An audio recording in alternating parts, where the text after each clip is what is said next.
कि जैसे सुबह से शाम तक आपने जो किया, अपने पिता के आगे आके हाजिरी लगा दी, 50 रुपए की आइसक्रीम खाई, इतने की ये की 50 रुपए की आइसक्रीम, और गर्मी का समय चल रहा है, इसके बाद ये शरबत पियाई पी, वो इस बात से खुशी रहेगा, खर्चा करता है, थोड़ी उद्दंडता भी करता है, थोड़ा अच्छे काम किए हैं, थोड़ी उद्दंडता भी की, पर वो हमारे सामने पूरी पेशगी रखता है।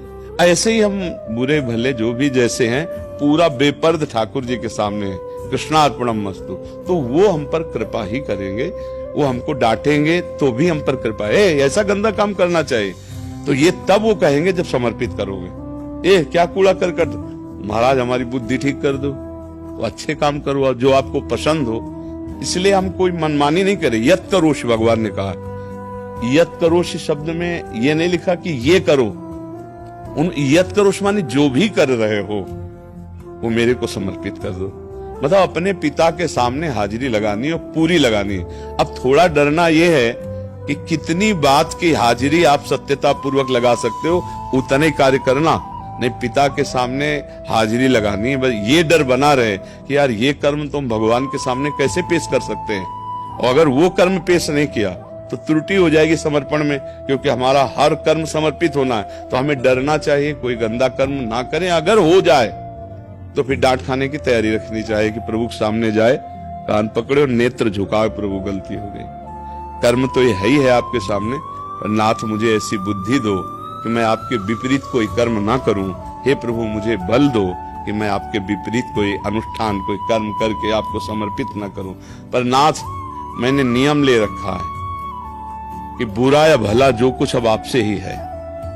पार हो जाओगे, पक्की बात मान लो, ये भी बात समझ लो, वो सुधार कर दे। बहुत बड़े माता पिता हैं वो, बहुत करुणा सिंधु हैं, पर थोड़ा तो हम ध्यान रखें कि हमारे द्वारा ऐसी कोई गलती न हो जिससे हम अपने स्वामी के सामने, अपने प्रभु के सामने जाकर नेत्र न मिला सके, है नहीं। हम जीवन भर एक ही बात से डरे हैं कि कभी ऐसी कोई गलती न हो जाए जिससे हमारी वजह से हमारे गुरु जी को नेत्र झुकाने पड़े। बस हमारे को जिन्होंने अपना माना, ऐसी कभी गलती न हो जाए कि उनके पास ये शब्द पहुंचे, ये देखो उनको ऐसा झुकाना पड़े, ऐसा कभी जीवन में न हो। ग्रीवा झुकानी पड़े, ऐसा प्रभु कभी कोई कर्म न बन जाए। जब तक श्वासें हैं, कहीं कोई ऐसी त्रुटि न हो जाए, कोई ऐसी गलती न हो जाए जो धर्म के विरुद्ध है। देखो हमारी सत श्रद्धा से, लाखों की सत श्रद्धा है, हमारी एक गलती से लाखों लोगों की श्रद्धा का नाश हो जाएगा। इससे बड़ा पाप सृष्टि में कोई नहीं होगा। मतलब हमने पाप किया, हम भोगा, लेकिन हमारी पाप की वजह से करोड़ों लोगों का मन भगवान से हट जाए, श्रद्धा से हट जाए, इतना बड़ा पाप हो जाएगा। इसीलिए एक बात से डरते कि ऐसा कोई कर्म ना हो जाए जो भगवत विरुद्ध हो, जो शास्त्र विरुद्ध हो।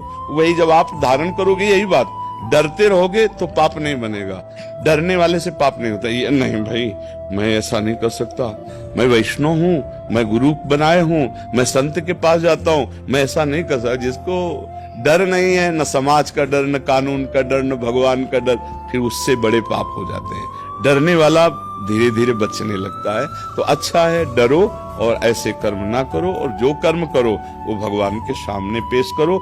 अगर गलत भी हो जाए तो भी ऐसे पेश करो, गलती पड़ गई, अपने घर के ठाकुर जी के सामने गलती पड़ गई, प्रभु क्षमा कर दो। आगे से आपके बल से कोशिश करेंगे कि ना हो ये गलती। अगर फिर भी हो जाती तो फिर भी हम आपसे ही गिड़गिड़ाएंगे, आप ही क्षमा करो, आप ही हमें सुधार दो। तो भगवान हमें बल देंगे और हम बच जाएंगे।